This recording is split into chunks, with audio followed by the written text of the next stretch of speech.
علم حاصل کرنا ضروری ہے، لیکن علم و ایمان کے بغیر کبھی کامیاب نہیں ہو سکتا، کبھی کامیاب نہیں کر سکتا۔ دیکھو جس علم والے نے ولی کا دامن پکڑا وہ علم والا کامیاب ہوا، جس علم والے نے ولی کا دامن نہیں پکڑا یعنی اس کو ایمان نہیں ملا تو وہ ناکام ہو گیا۔ مثال کے طور پر حضرت عارف رومی، حضرت جلال الدین رومی کو آپ دیکھیں، دیکھیے ہر عالم نے ولی کا دامن پکڑا ہے، اس کی برکتیں حاصل کی ہے۔ یہ جلال الدین رومی اتنے بڑے تھے، الہیات کا درس دیتے تھے، الہیات کا، الہیات سمجھتے ہیں، اللہ کے ہونے پر دلیلیں پیش کرتے تھے۔ ایک مرتبہ بیٹھے ہوئے ہیں اور الہیات کا درس دے رہے ہیں، اس درس کے عالم میں دیکھا ایک اللہ والا جسے دنیا شمس تبریز کہتی ہے، حضرت شمس تبریز آئے، دیوانے تھے، مجذوب تھے، جذب کی کیفیت میں تھے، حالت جذب میں آئے، بکھرے بکھرے بال ہے، پھٹے پرانے کپڑے ہیں اور داڑھی بکھری ہوئی ہے، چہرے پہ گرد و غبار ہے، اور آ کر کے بیٹھ گئے۔ ظاہر سی بات ہے کہ انسان کے پاس علم آتا ہے تو تھوڑا سا اس کے اندر تھوڑا سا تکبر بھی کبھی کبھی آ جاتا ہے۔ علم تکبر لاتا ہے، حسن تکبر لاتا ہے، دولت تکبر لاتی ہے، لیکن جب ولی سے تعلق ہو جاتا ہے یہ ساری چیزیں بھگا دی جاتی ہے اور پھر عاجزی لائی جاتی ہے۔ اسی لیے اہل علم کا خانقاہوں سے وابستہ ہونا ضروری ہے۔ جو اہل علم خانقاہوں سے وابستہ ہوتا ہے، دیکھو سمجھو، ہم سنی لوگ یہ بات اس لیے کہتے ہیں کہ علم کے ساتھ اللہ والوں کا تعلق ضروری کیوں ہے؟ اینٹ بنتی ہے نا، اینٹ، کبھی دیکھا اینٹ بنتے؟ ہمارے بچپن میں جو یہ ندی ہے نا اپنی، اس کے کنارے پر اینٹیں بنتی تھی، تو کبھی کبھی اسکول کی چھٹی کے بعد اسکول کے لڑکے اس اینٹ کو دیکھنے کے لیے چلے جاتے تھے۔ یہ شرف ہم نے بھی کبھی کبھی حاصل کیا ہے۔ تو اینٹ میں نے دیکھی، اینٹ جب وہ بالو ہوتا ہے نا، بالو کہتے ہیں، وہ بالو سے اینٹ بنتی ہے۔ اس کا طریقہ یہ ہے، اس میں پانی ملاتے ہیں ندی کا وہی، اور ان کے پاس لکڑے کا اس دور میں سانچا ہوتا تھا، اور اس میں ڈالتے تھے اور اس کو یوں کرتے تھے پٹک کر کے تو وہ اینٹ بن جاتی، اور دھوپ میں رہتی تھی تو سوکھ جاتی۔ بولو وہ اینٹ ہے کہ نہیں ہے؟ بولو، میری بات نہیں سمجھ رہی، بات ختم کر دوں؟ ویسے تو میں یوں بھی کم بلواتا ہوں آپ سے، لیکن بات سمجھ، علم کی بات ہو رہی تو تھوڑا سا سمجھ تو لینا۔ بولو بھائی وہ اینٹ ہے کہ نہیں ہے؟ ایسے نہیں، ذرا تھوڑی آواز لگا دے، رمضان کا مہینہ تو نہیں ہے نا؟ ہیں؟ بولو بھائی اینٹ ہے کہ نہیں ہے؟ ہے، ٹھیک، اینٹ ہے نا، وہ اس سے بلڈنگ بن سکتی ہے؟ اب اختلاف ہو گیا، اس سے بلڈنگ بن سکتی ہے؟ نہیں بن سکتی۔ ارے اینٹ ہے نا، پھر کیوں نہیں بن سکتی بلڈنگ؟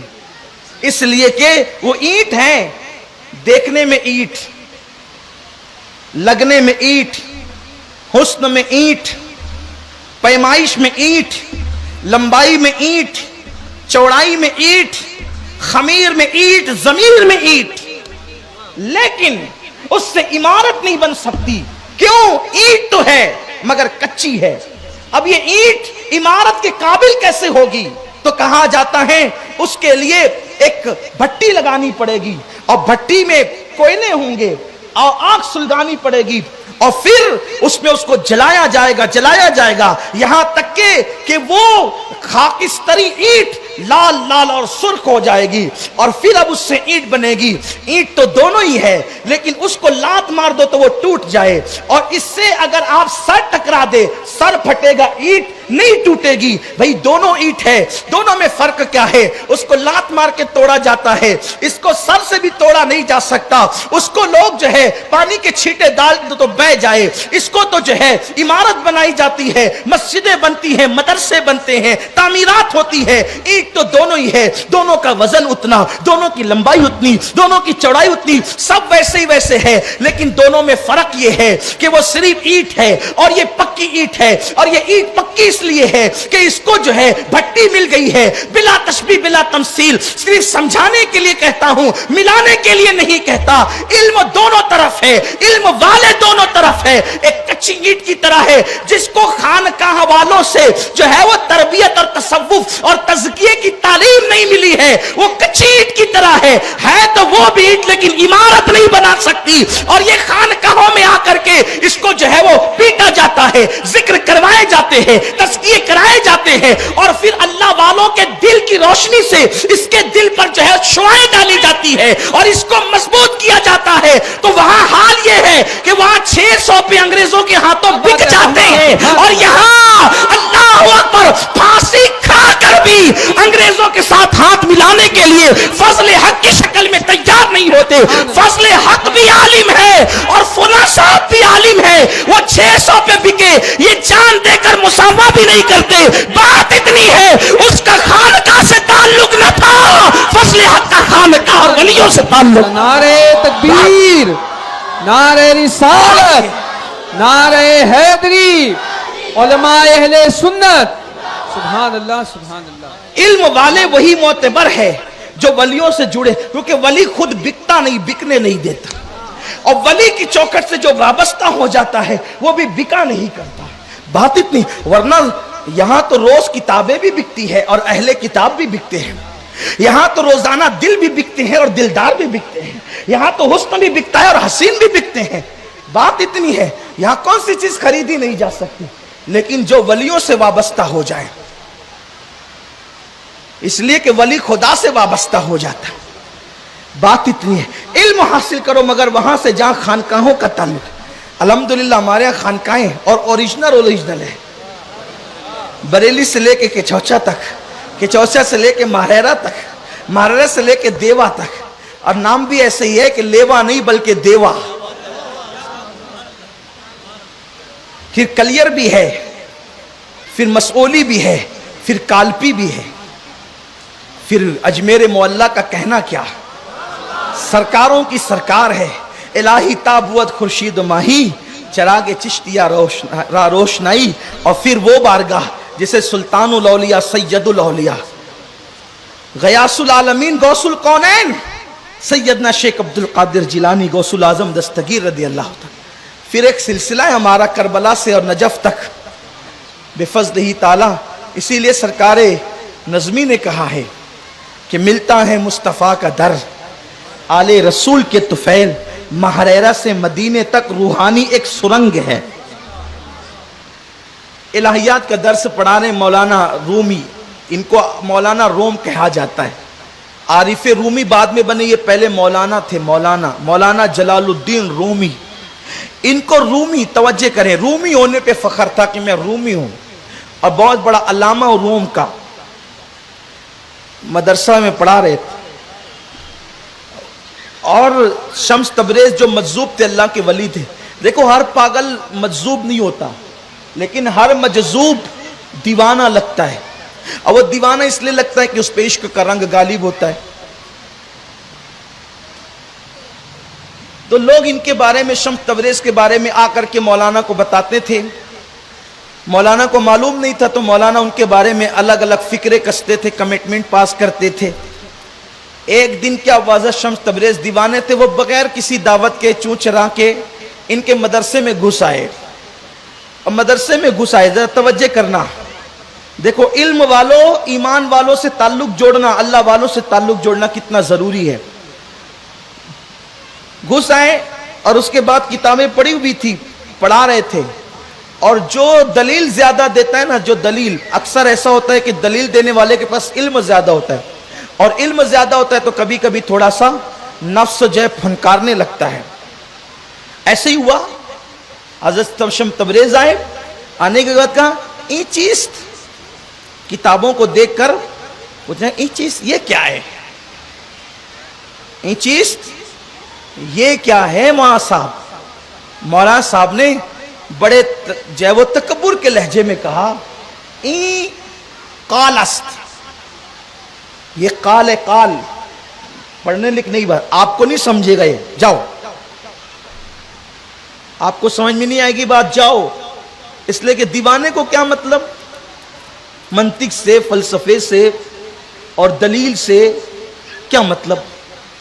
صغرا سے، کبرا سے، حد اوسط سے، ماضی کی گردان سے، حال کی گردان سے، اس کو کیا مطلب؟ وہ تو دیوانہ ہی ہے، دیوانہ ہے. کہا جائیے آپ جائیے.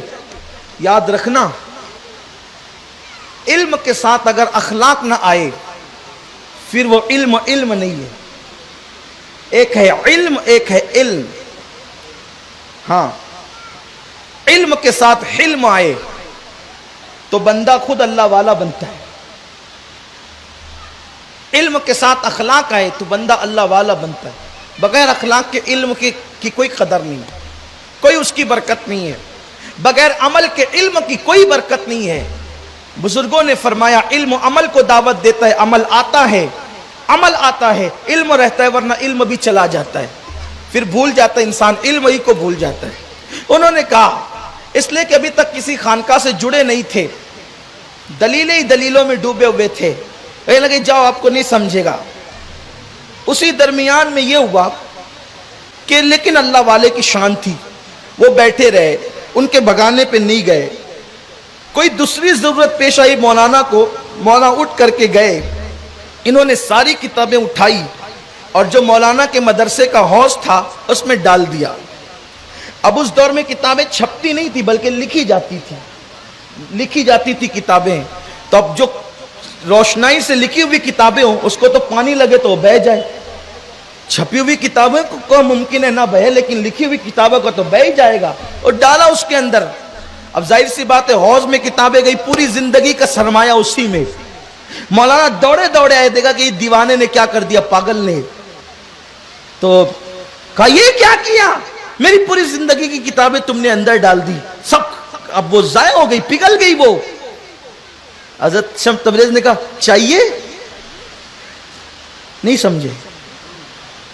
شمس تبریز نے کہا چاہیے. او پاگل، اب کہاں ملے گی یہ کتاب، وہ تو لکھی ہوئی سب بہہ گئی ہوگی اس کی روشنائی. مولانا چاہیے، ارے اب کیا ملے گی. حضرت شمس تبریز نے ہاتھ ڈالا اور نکالا. صوفیہ فرماتے ہیں اس کتاب پہ پانی کا چھیٹا تو دور کی بات، اس کتاب پہ پانی کا کوئی اثر بھی نہیں تھا، خشک تھی. نکال کر کے دیا، پھر دیا. مولانا کی آنکھیں پھٹی کے پھٹی رہ گئی. پھر مولانا نے کہا این چیز یہ کیا ہے، انہوں نے مسکرا کے کہا ای حال است. وہ قال ہے، یہ حال ہے.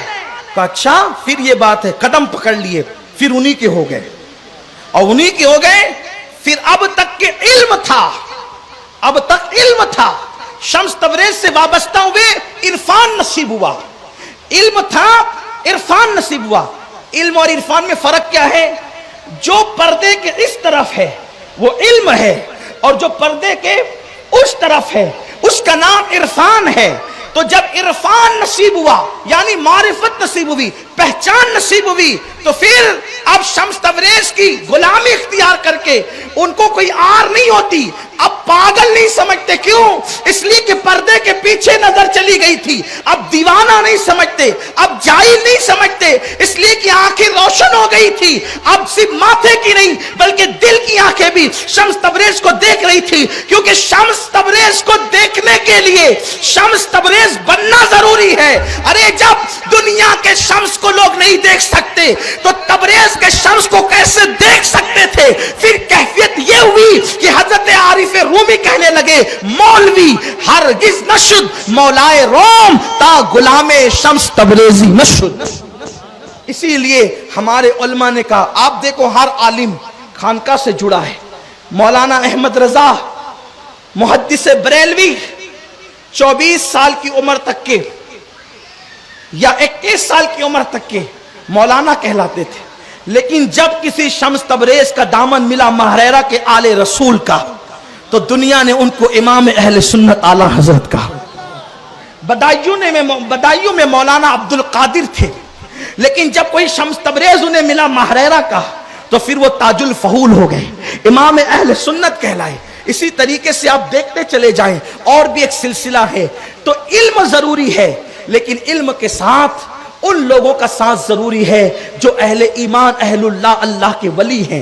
اگر اللہ کے ولیوں سے نہیں جڑو گے ایمان محفوظ نہیں رہے گا. اور ایمان کی حفاظت چاہتے ہو تو ولیوں کا ساتھ ضروری ہے، ولیوں کا تقرب ضروری ہے. میرے پیارے آقا صلی اللہ علیہ وسلم کے پیارے دیوانوں